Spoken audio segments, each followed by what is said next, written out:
Nyama dzetinoputsa dzetinopuwa ngevantu dzeuripwa idzi dzinenge dzawandisa todini totoite kuomesa. Munodzipedza iwe hamudzipedzi. Inyama dzetinoonini wauya neonini wauya nendaa yake toti ripe chakati, ripe mbudzi, ripe ng'ombe. Totoona kuti zvawandisa panapa ngatitonanika ngekuti unono isusu hatina mafiriji paya unono kwedu yoni chipinge kanyi kwamuchakati tende. Iwe endeyo iwe zviangire kamudzukuru kazviangire kapa.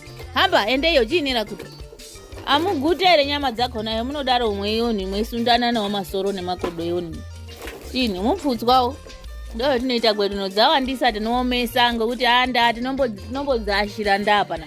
Vantu vanozwa avazwi vantu mwamuchakati tende kuti avana nenzena imwe vane mutinya santu. Hino vanoshatirwa taremba ndi